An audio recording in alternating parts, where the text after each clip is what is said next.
Are you guys awake? All right. Well, let's open our evening with a prayer. The Lord be with you. And also with you. Let us pray.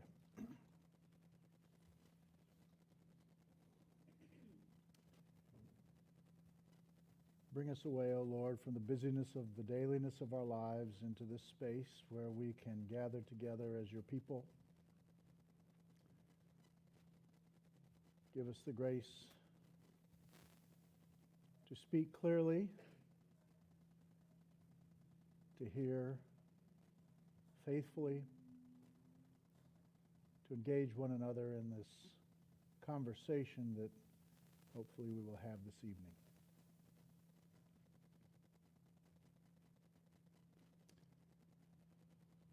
Keep us reminded that what we're about here in this season is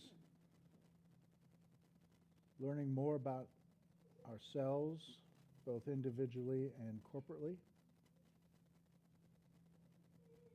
Help us to be thinking in this session this evening how these things might apply to me, if they apply to me, what makes sense, what doesn't, and make it possible for us to explore.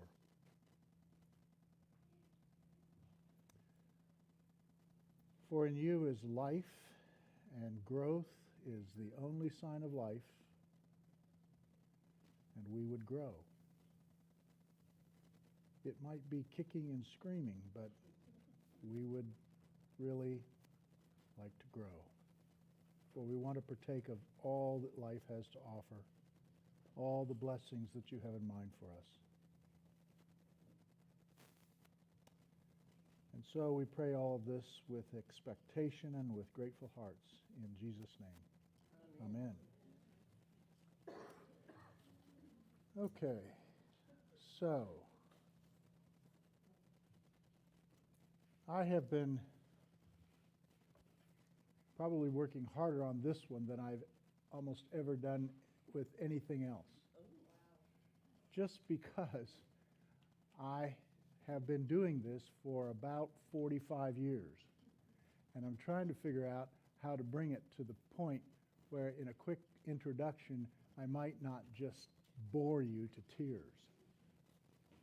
The first little section of this tonight is like 4 pages of content that I've decided I'm not really going to use. I'm going to try to distill it and then move on to some things that I think may be of more interest. But I want to start out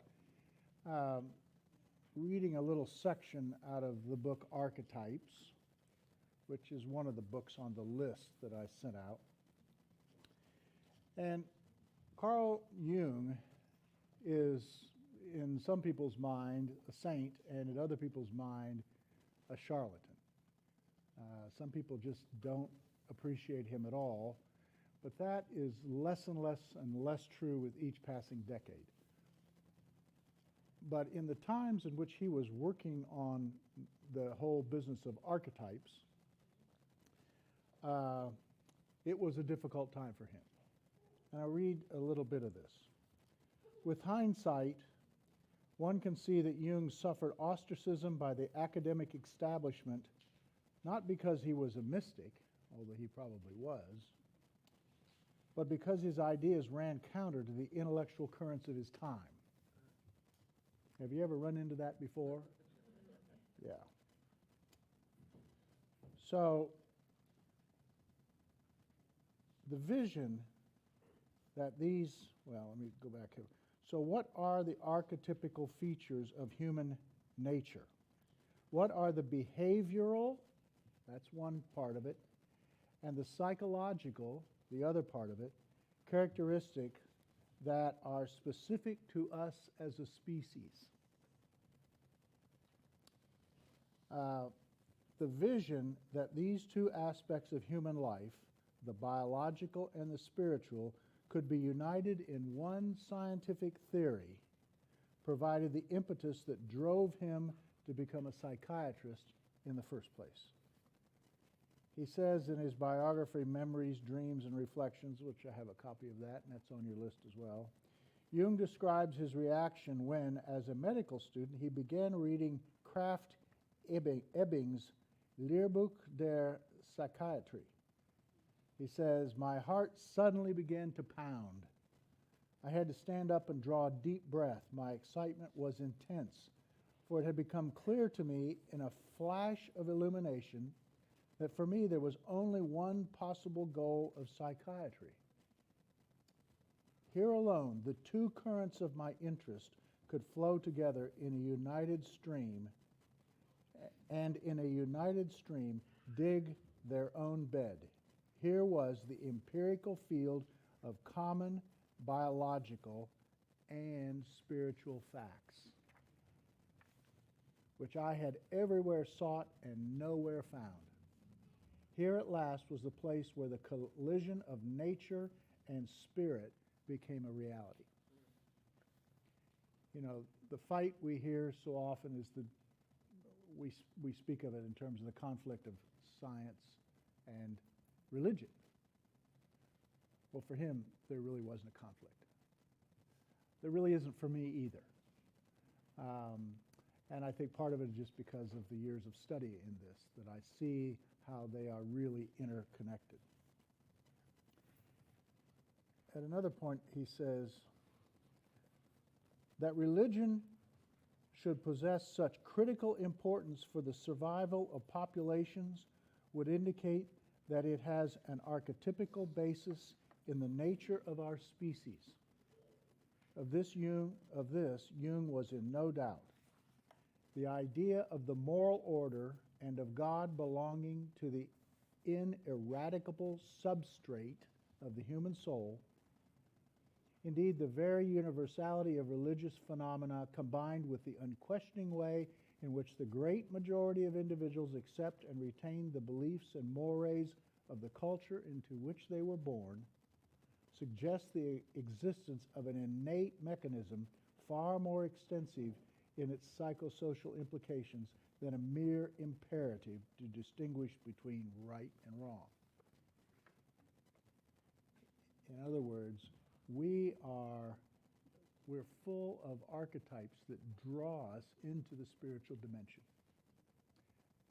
In fact, biologically, it's inherent in who we are, even biologically. And I think we have a tendency, especially since Descartes, to split the mind and the body. And let's face it, the brain is a biological part of who we are.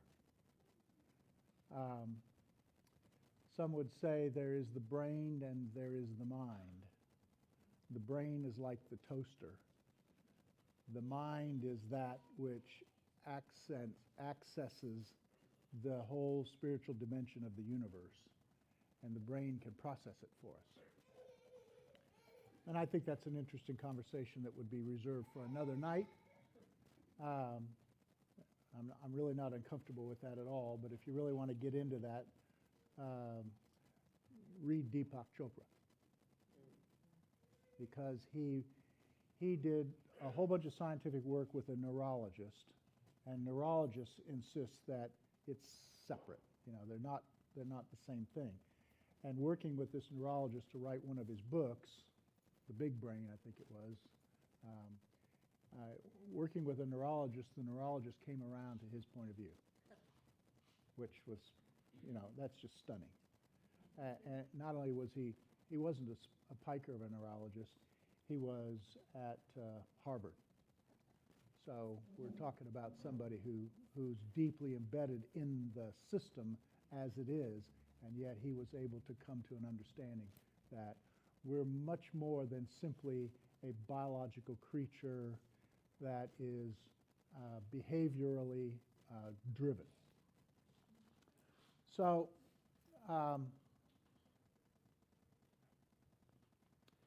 the fight up until about the 60s, and this is, I think it's important to have at least a taste of this, so that you, as you think about these things, since we're all modern people, we live in a world that really, the Western world really understands the scientific empirical method. We're pretty much influenced by that. Even if we're people of faith, we're still pretty much influenced by that. And I think a lot of times as persons of faith, we have difficulty being certain of anything spiritually because what we have been taught, which is really no longer true to most scientists, but what we have been taught is that science is the truth and all the rest of this is hogwash. You know, it's just mystical stuff, it's superstitious and all of that. What Jung's work has done is really been able to take it to the point where it really is part of biological science. So in the beginning, up until about the 60s, the behaviorists insisted that human beings were people who responded to rewards and punishment, and it was all about the survival of the species. Okay? Then along came a kind of variation of the behaviorists, which was the ethnologists, and they said that animals, including humans, are uniquely fitted with a repertoire of behaviors that enable them to survive in their environment. In other words, we have certain kind of innate behavior qualities that enable us to survive. And that's really about the external world. The whole research is about looking at how we behave externally. But it doesn't really connect us very well with what's going on inside. You could look at me and look at Janet, and you probably would conclude that we love each other because we like being close. I'm really big on kissing her. She seems to feel the same way. You know, it looks like we're in love, but you have no idea what's going on inside. And I've seen people who look like they're in love and found out later they could hardly stand each other. So you can't really know these things. You have to pay attention to what's going on inside, and science didn't have any way of apprehending that until basically Jung came along and enabled a way for them to access that through archetypes. And it's the archetypes that are critical to this.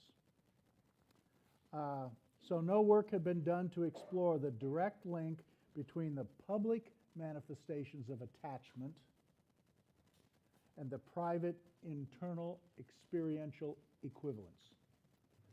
You probably have heard the story of a mother holding the baby and the baby smiles. Well, and they'll say, well, there's nothing going on inside. It's just a behavioral act in order to get the care that the person needs. There's nothing really going on. And it's all a way of engaging so that the baby survives. The problem with that is that the research that's come along has discovered that there really is another ingredient, and in the research it was discovered, at least the people who participated in it felt that it was love. That attachment equals love, but science can't see it.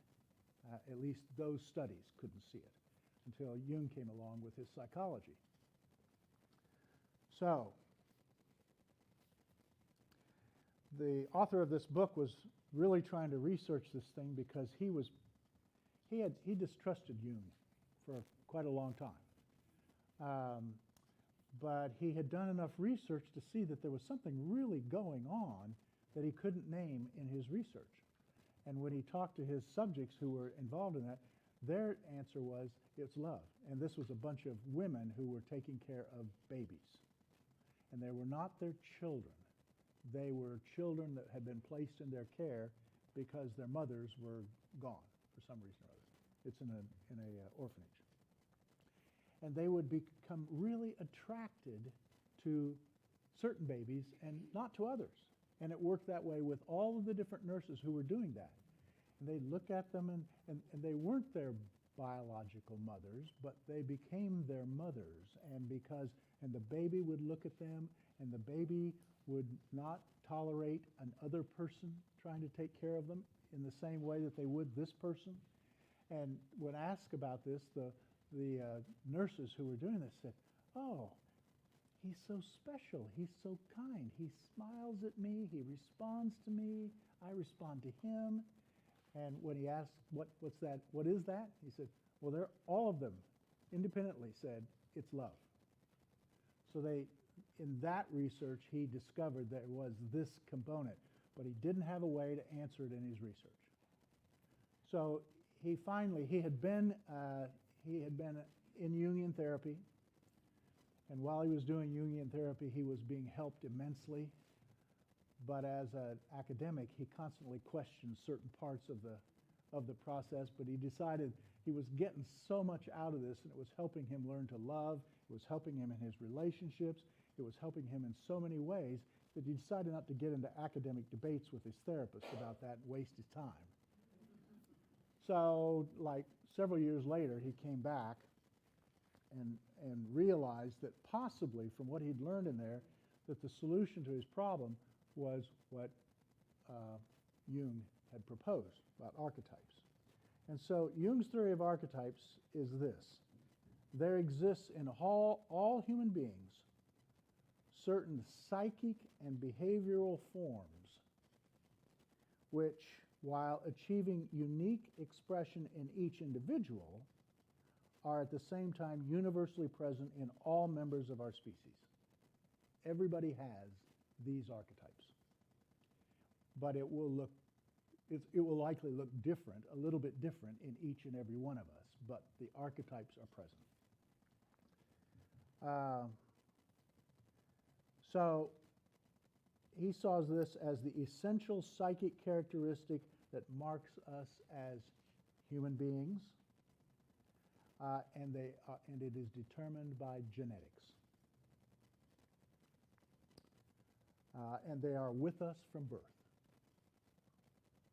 So the essential task then, as you live and grow up, the essential task of experience is that it basically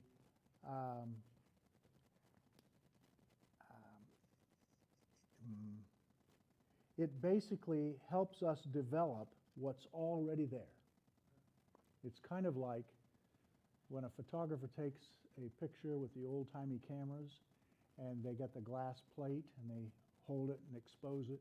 You pull it off and you can't see anything on it. Then he takes it into the room and he puts it into the chemicals, and all of a sudden the image emerges. That's what experience does to those characteristics that are within you, so that as you grow and develop, you actually become wiser. You become more deeply psychologically healthy. And there's some ifs about that, but nevertheless, that's the potential, and psychologically powerful. So what Jung did, according to Irene, come on, sometimes this technology doesn't work right. Okay. They insisted that this is not mystical, or it's not a group mind.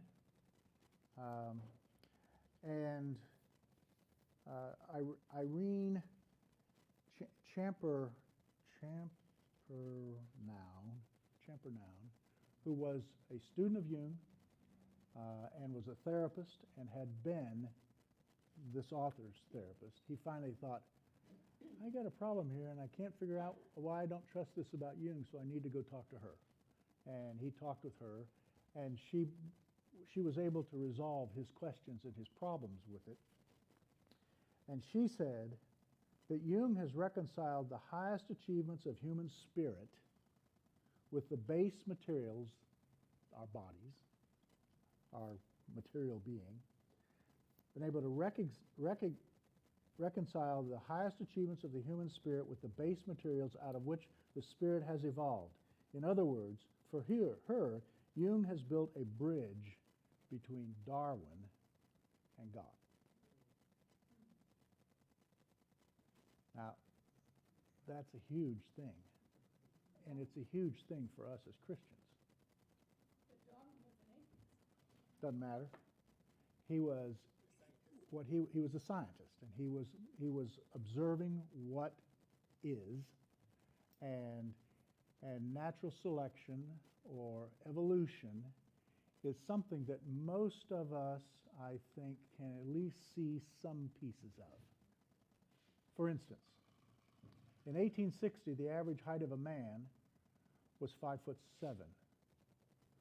and that's American men, and they were the largest men on earth by a lot. Now the average height of American man is about 5'10", and our men are now 37th in the world. So the whole world has developed. That's just a minor little change, but it means that we do develop or evolve. And I think if you think about the way our culture used to function at certain times about dealing with race, just for instance, the attitudes towards race. Now, we haven't come very far, but we've come some distance in the development of our thoughts about that, and we're a little bit more open. Or homosexual people, we've come really a long way in the last 25 years. And that is, you know, people have moved from absolutely against it to being able to accept that people who are different in this way are human beings. Now that is an evolutionary process. Now some may think that's a bad evolutionary process, but it does seem to have the capacity for us to live together more peacefully. It does have the capacity for us to love people that maybe we once didn't or couldn't. And I would say that is a movement up in terms of cognitive, moral, and spiritual development. It's moving up to a higher plane of moral, spiritual development. You know, and if God is love, then wherever love manifests itself amongst us, it's a higher development. Things are better. So, you know, making that connection is amazing, and it allows us to take the treasure that's here with a person who we may not agree with in terms of their religious position. We could take the treasure that they do produce and allow it to be incorporated in our own thought, recognizing that Darwin, who was much earlier than Jung, didn't even have the benefit of what Jung has learned, the developmental thought. He didn't have the benefit. My hunch is that Darwin would have a different attitude today because he was tied into biological development. That's what he was interested in. So was Jung. But he understood there's more to it. And we keep learning and growing. And the link here is archetypes. Now, see if there's anything else I want to say on this, because it's, come on. I think that will do it. So I want to move to something else. I want to move into the shadow. I want to start talking about a couple of different archetypes. I want to see, first of all, before I make that next transition, does anybody have any questions or comments or concerns about what I've said? Is it as clear as mud or what? Yeah. Use the microphone, Ken. Yeah, please use the microphone. Yeah, it's for the people online. I think we're a lot further ahead with the black and white and Hispanic situation getting along than we are with liberals and conservatives getting along. Yeah, you know, I think I'll have something to say about that in a little bit. So, yeah, I know I will. So let's talk a little bit about the shadow. It's a major archetype. And in next week's session, we're going to be talking about images of the shadow. That's essentially what the next week's session is going to be, only we're calling it the devil. And we're going to deal with images of the devil and thoughts about the devil. But I want to say to you that the devil is an archetypical figure for us. And the shadow is the archetypical evil enemy. It's basically what it is. And in short, the shadow is all of those things that I just wouldn't be. All of those things that I just wouldn't be.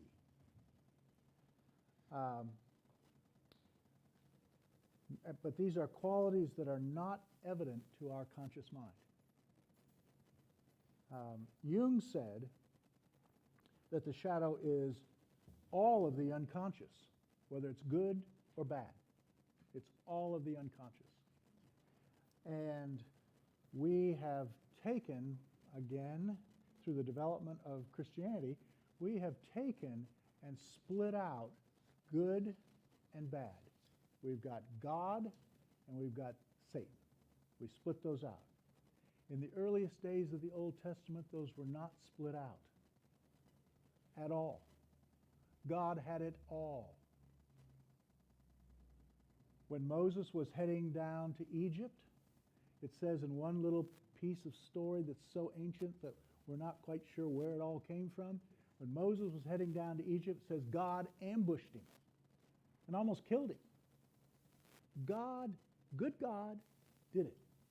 Well, God was the holder of all good and all evil. And, you know, from a spiritual standpoint, I think that would be a much more healthy place for us to be than the way we've split it out. Yeah. How come the devil said, Can you use the microphone, please?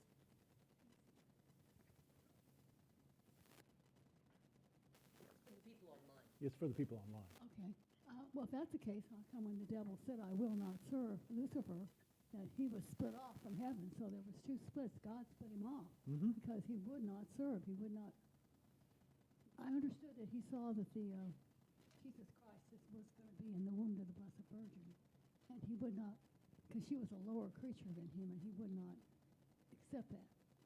So you're talking that God was evil. I don't think God was any evil. I think evil was created by the devil when he said, I will not serve. And so He was let me address that in a second. The question, it was hard. I think the question is basically that God didn't create evil. Satan created evil. And I couldn't quite hear what it was about Mary, but nevertheless, I think the idea is that Satan chose to leave and Satan created evil. I don't hear a question. The question is, Now, I don't know what the question is. oh, I thought you said the question is, and then went on. Yeah. No, I think that's basically an assertion. Yeah. So, in Christianity, you know, we deal with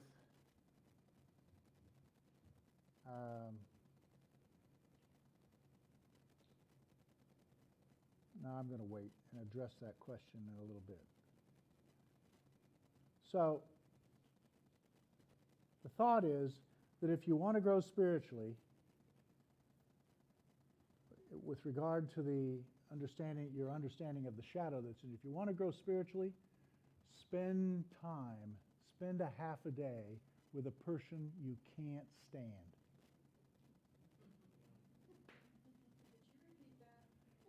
If well, of course you don't. None of us like it. None of us like it. I don't even want to do it. But if you really want to grow spiritually, spend a half a day with a person that you really can't stand. Because everything that's in that person that you can't stand is in you, and it's in your shadow, and you're unconscious of it. All of those characteristics are inside of you, and you're not conscious of it. And the whole process of moving towards what Jung called individuation, which I would call spiritual wholeness, the whole process is to take that stuff you don't know about, make it conscious. Because if you don't make it conscious, then it will possess you.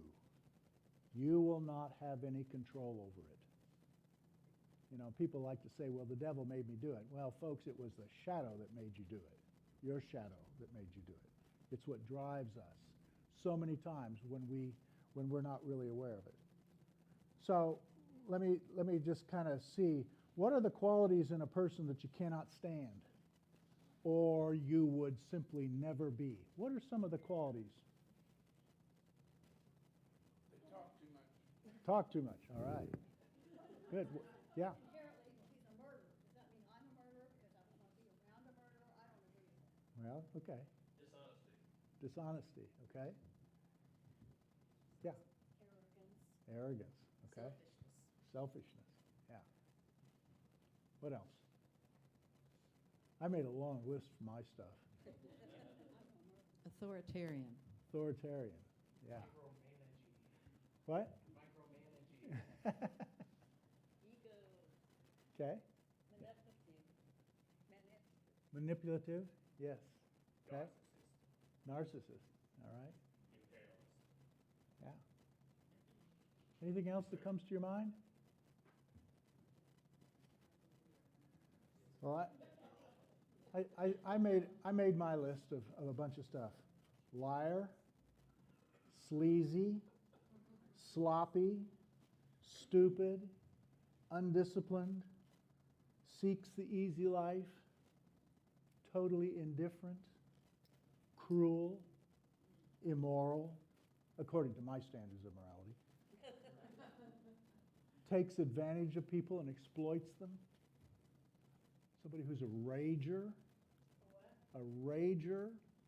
loses their temper and blows their stack and just rages, goes on and on and on. Who's violent, who has overt prejudice. These are signs of my shadow. Now, fortunately, I've had a lot of time to see those things and own those things and deal with them a little bit. But they still come out. How do you deal with them? The first secret is you have to become conscious of it. The minute you become conscious of it, it begins to lose its power. And what you want to do is take that energy and integrate it into your spirituality so that it isn't controlling you, but rather you can tap all of that creative energy, because there is creative energy in that. You can tap all of that and become spiritually more wise. So you have the capacity to look at people who are just, and you can really say, wow, there but for the grace of God goes me. And the grace of God is the light of the world, bringing transformation to it once it comes to the surface enough that you can own it. And you do need to own it. I am this.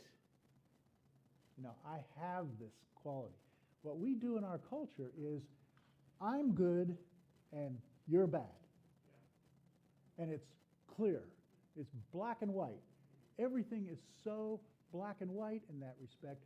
And folks, spirituality, true spirituality, is not black and white. True spirituality is steeped in love, which has the capacity to love even the murderer. Because under certain circumstances, I could murder. There are times when I think about what's going on in the Middle East right now against Israel and Hamas, and there are moments and times in which I think, yes, wipe them off the face of the earth. It's a problem. We've had it forever. Just clean the slate. Isn't that awful? Isn't that a terrible thing to say? Yeah, it is. But there are moments, there are times when that feeling comes up and I just go, woo. Do any of you ever have anger rushes?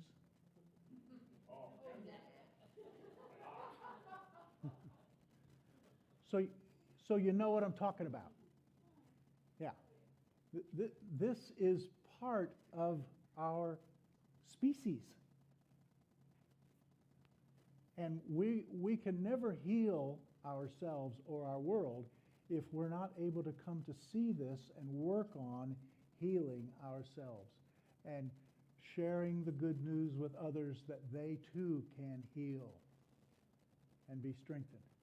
And like I said, it's the light of the world. It's the light of Christ that transforms these things.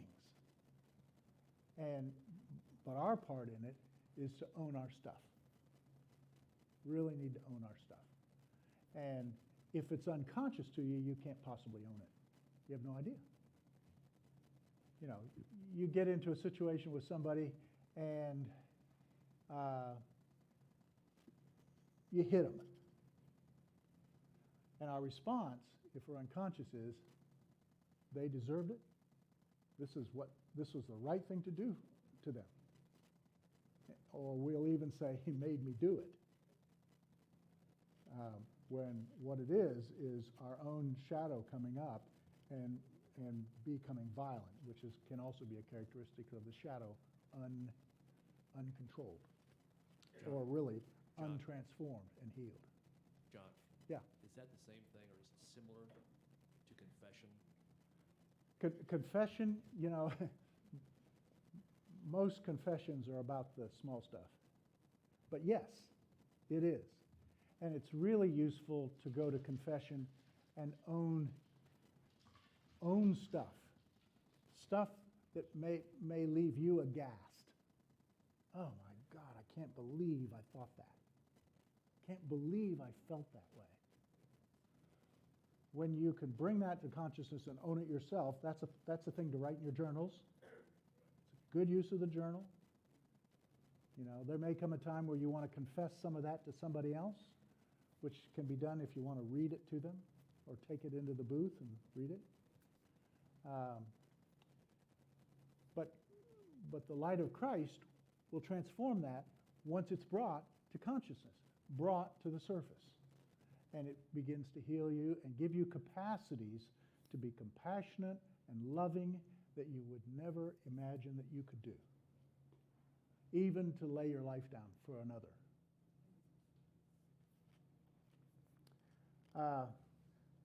So I've given you some examples of my shadow.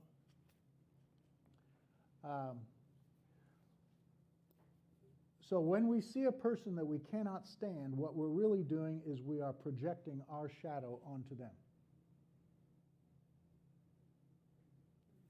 And that's why it's a really good thing to hang out with the people that you can't stand, because it will let you know what's going on inside your being, what's possible, what the energies are that's in there as well.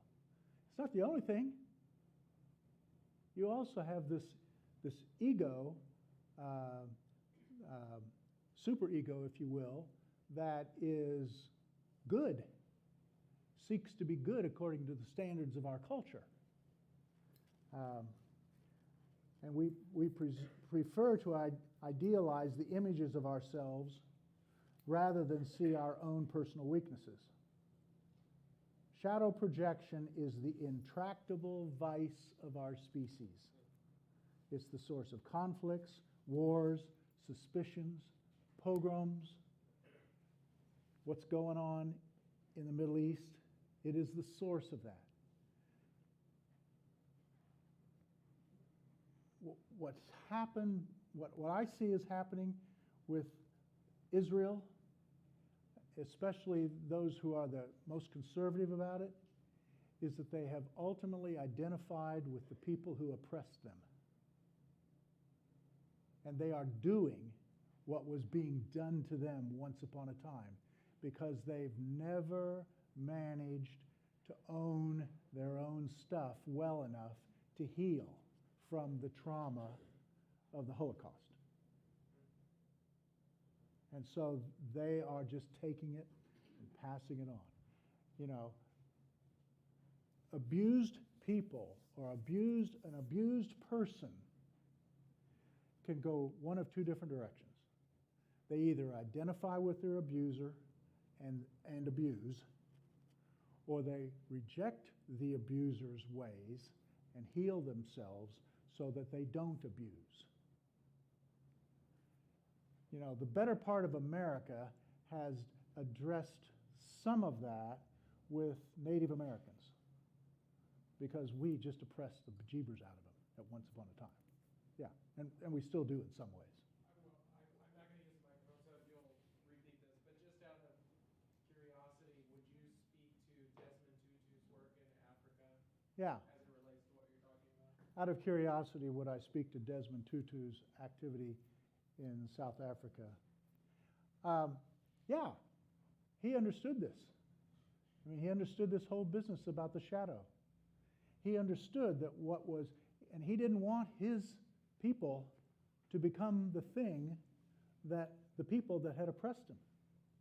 And so he wanted to take them through a healing process where all things could be owned. And once everybody can own their stuff, the capacity for forgiveness emerges. But it won't emerge if you don't. What you'll always continue to do is justify yourself as beating that other person somehow or other. So that's happening to Steve's point in America. Yeah, In our political, how we're so divisive and not yeah. seeing that. That's where we are. You know, I was going to say that, well, let me state a couple more things before I jump right into that, because it's in here. So repression of momentarily, this is kind of in response to your question, repression of momentarily conscious and potentially positive aspects of ourself, the self being the deep person who we really are, has been symbolized in the notion of the devil being a fallen angel. The devil was Lucifer. He was the beautiful angel. He was beloved. And this thought came up, it's better to rule in hell than to serve in heaven. And he embraced, without processing, his own shadow coming up. And it possessed him and took him down to destruction. Which is what happens with our shadows. If we don't recognize it, it has a way of destroying us from within, and we have no awareness of it. So when you have those deep, dark thoughts, don't push them down. Don't repress them. Put them down on paper so you can look at them and bring the light of Jesus to them to transform them. There's nothing wrong with owning your own wickedness.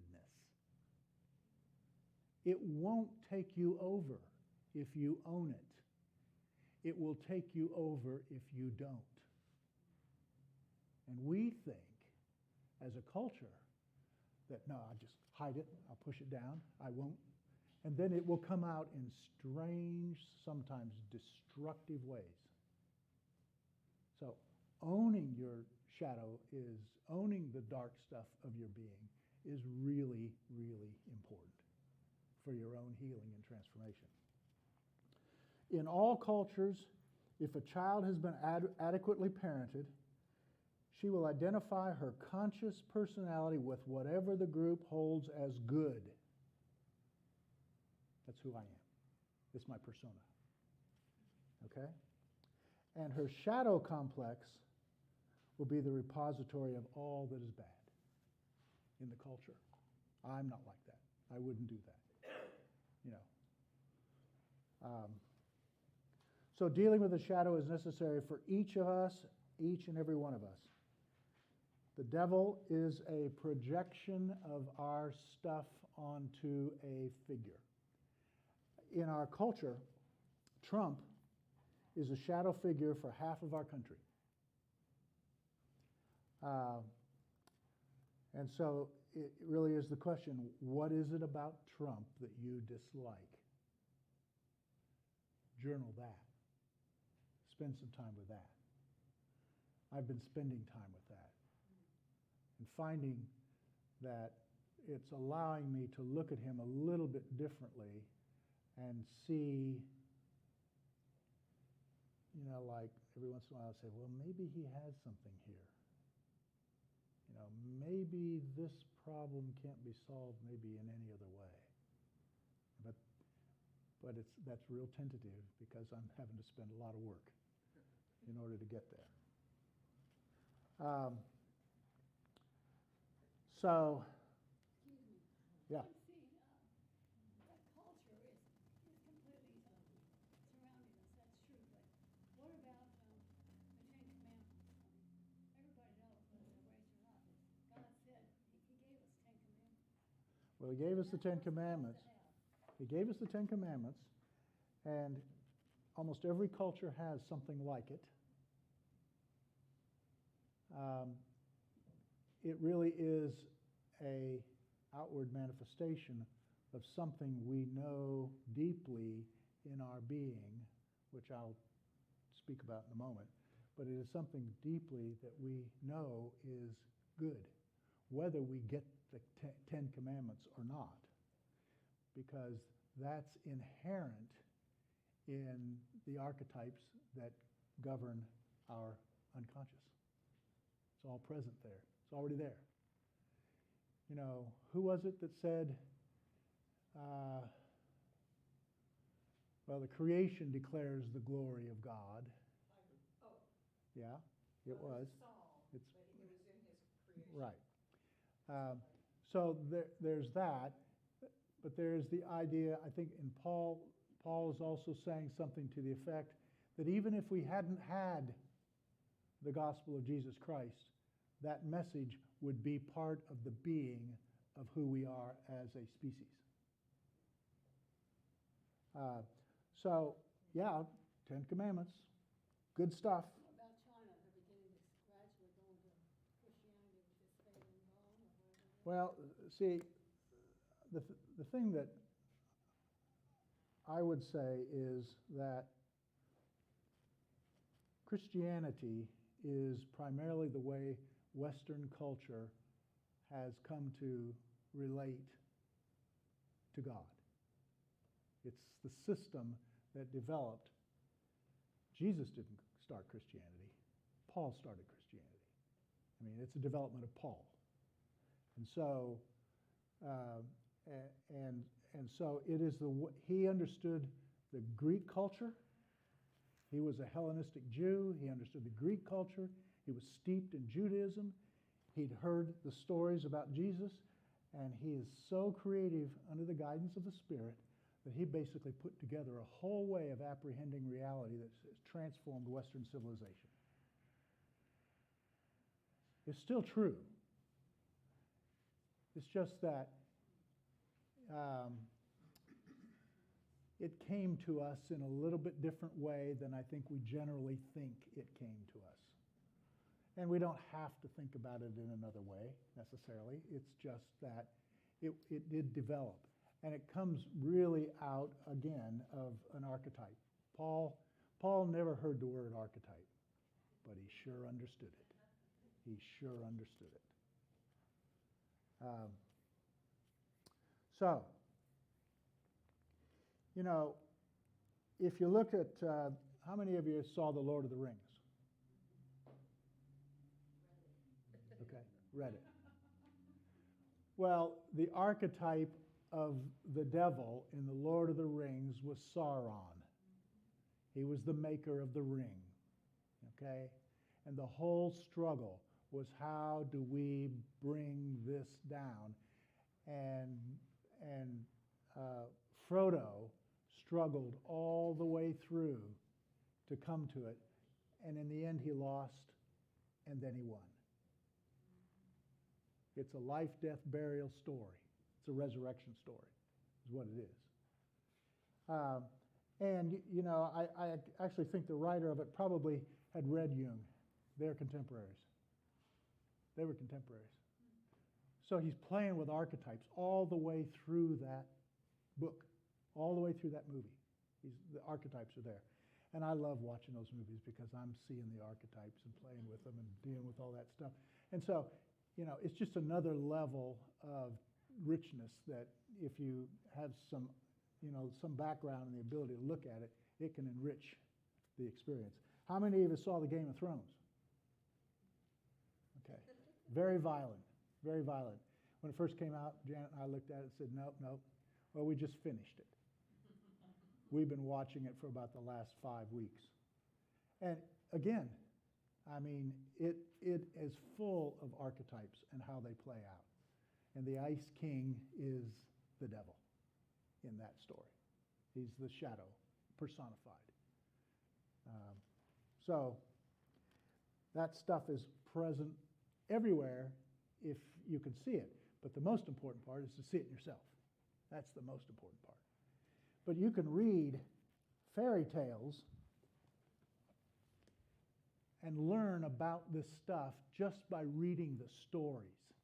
You don't necessarily have to name it, but all of that stuff is in these stories.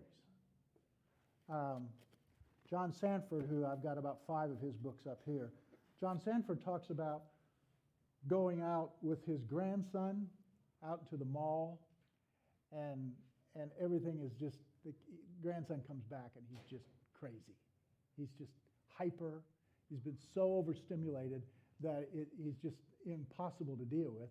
And so the first thing he does when he comes home is he sits his son down and he reads him a fairy tale. And the son just goes, and you don't even have to understand it, but it's talking to archetypes. All of the fairy tales are speaking to your archetypes. And some of them are ancient. This one right here is the Grimm's Grimmest. These are the originals of some of Grimm's stories. They are so violent that this author says that they're gruesome and ghastly tales for grown-ups, and we'd never share them with our children or our grandchildren today. But in the old days, they did. And it helped the grandchildren to balance, to learn something, to touch something. And so we don't do it with our grandchildren because we protect our children way too much in our culture. Yeah. I don't know if this is really relevant or not, but it keeps coming to my mind as I'm listening to you, so I think it must be somehow relevant.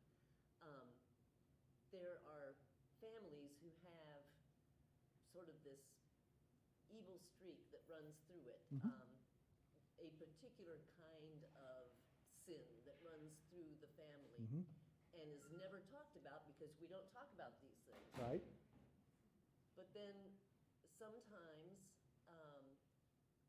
a member of the family is maybe prosecuted for this family sin, and then the talk starts, and then the healing starts. And it seems like it's the same sort of thing that It you're is. talking about with, Yeah, it is. Some families, however, are totally opposite. You know, everything that we might hold as good, they hold as bad. And everything we hold as bad, they hold as good. And their order is different from that. And it's problematic, but their shadow looks more like what we would call our superego. And they have all kinds of issues in our culture. I mean, and there's serious issues. Most likely those got developed because certain kinds of attachments didn't occur when they needed to have occurred, that allowed the whole mechanism, the complex of these unconscious pieces to develop, and they pass that down generation after generation after generation. But But the shadow is that which you wouldn't be. Your shadow is that which you just wouldn't be. John? Yeah. There are people that do exorcism for generational sin. Do you want to use this There's the microphone? mic, Joyce, we can't hear you. John, there are priests, as you know, that do exorcism for generational sin. And Father Chad Rippinger is one of them that's very famous for that. And one of the first things he does is do that generational sin, because he said we all have it in us in some way. And it's amazing what he's done. Mm-hmm. So, but God told us, I'm having a little bit of a hard time, because God said there is evil and there is good. And we know we're supposed to obey the Ten Commandments, always good. Some people don't have all that. Like Mother Teresa, I don't know. She had to overcome all those things too, but I can't see ever having her have murder or anything like that. I bet it crossed her mind. I mean, Teresa actually in real life was a tyrant to the sisters who worked for her. She was brutal. She was a tyrant. But her public persona is one of a saint. And she did saintly work. But she had a shadow side that she hadn't worked on. Even Mother Teresa. And I think most of us would hold her up as an example of great virtue. I do. Well, but that's not the point. That's not the point of their world. Theirs is discipline, and they're part of an order, and they made vows to it, so they give themselves to it, even when they are being abused. They have to work things out. But becoming conscious of it would have helped Teresa a lot. Would have helped her a lot. Would have probably helped her people a lot. So, the only way to avoid a global catastrophe would become a collective refusal to project shadow qualities on social systems. We project our shadow onto Soviet communism. We project our shadow onto Chinese communism. Today, we're beginning to say, Congress just can't get anything done, and we need to get stuff done. It's time to get stuff done. So let's elect one who will get it done. And that's who we have. And that's who we have. So there is some problems with our system. But we project those problems out on other countries. We don't own our own problems. We have American exceptionalism. We're the best. American jingoism, we're the best. We're people. We're a nation, and we have problems, and we have things that need to be looked at and addressed and healed, and we have many wonderful positive things too. But as long as we're only able to look at the positive stuff and not look at the other stuff, that other stuff is just going to take us and take us and take us down. And it's inevitable if we don't own our stuff. It's as inevitable for countries as it is for persons or anything else. So just as the shadow is present in all members of the species, there's also a moral complex that have common features in all of us. Such an important archetypal system has such evolutionary importance would likely find expression in a moral attitudes which transcends cultural places and time. Ten Commandments. It transcends all religions. It's present in all religions. And anthropology confirms this particular fact. One example is that incest is taboo in almost every culture. Murder versus killing in wars is a fundamental distinction in almost every culture. Parents' obligation to children is a fundamental in almost every culture. that it's wrong to seize a neighbor's property, and wife or husband is regarded as a moral wrong in almost every culture. So we have those things. That's also an archetypical piece that's just present. It's in our genes. It's there. So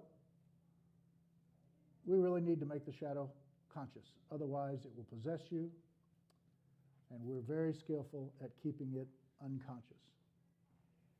We use projections to do it. There's 6 different ways in which we use to do it. 3 of which are that I'm thinking of as projection, intellectualization. I come up with something and I come up with a rational reason why this is really the right way to do it, or that sort of thing. And it may or may not be, but I can rationalize almost anything. And of course, repression. So the use of the journal to identify your own shadow, make it conscious so the light of consciousness can begin the process of transforming it. So the devil is almost a universal thing in almost all cultures. The devil's there. Sometimes many of us will anthropomorphize the devil and make the devil into a person. Like I said, right now, half of the United States wants to make Trump the devil. Or wants to make Putin. Now we make Putin the devil. We keep doing that rather than being able to take a look at our own stuff and see what's going on with us. One of the things that Christianity does is we've split good and evil, and so things are either black or white. I think Bill Cosby is a really good example of this. Bill Cosby did a lot of really, really, really good things, and he did something really, really bad. And so we basically threw everything about Bill Cosby out the window. And almost every time I say this, I get an email that chastises me for it, but I've been saying it for years. I still love to listen to some of his funny stuff. But what he did was abhorrent. But he's no different than all the rest of us in that, and we could say, well, I didn't do it. Yeah, but Jesus, so is in your heart, you might as well have done it. If you thought to commit murder, it's as bad as having committed murder. So what we really need to do is not spend all our time saying it's black and white.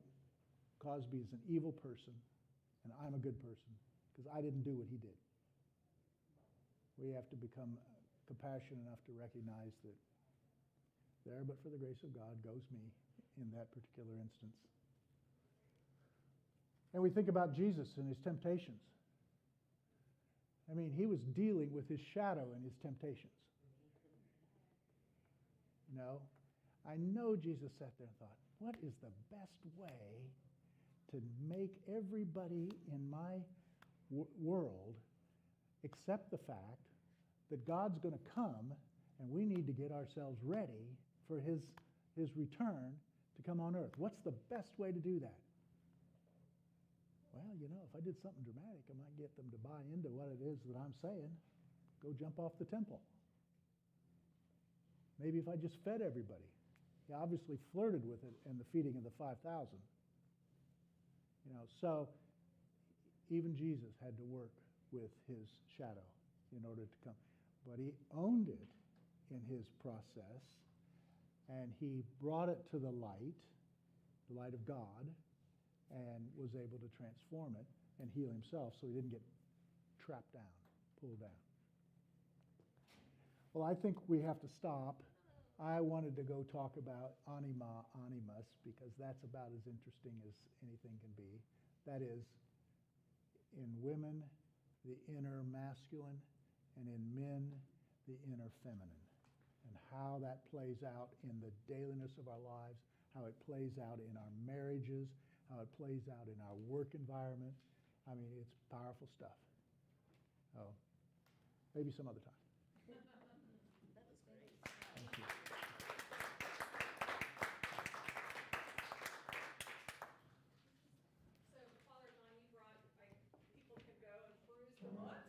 Yeah. that up there? Yeah, they're kind of grouped together. John Sanford is he's an Episcopal priest and a Jungian therapist, and he's written some really good books.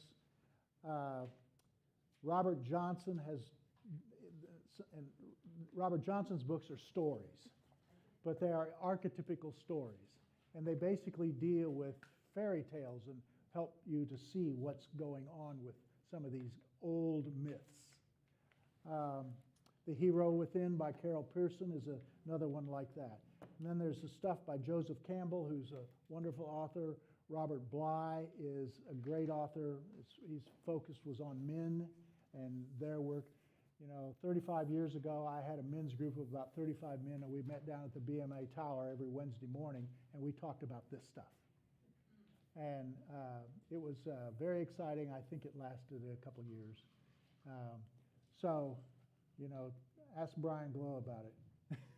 He was probably the youngest one in the group at the time.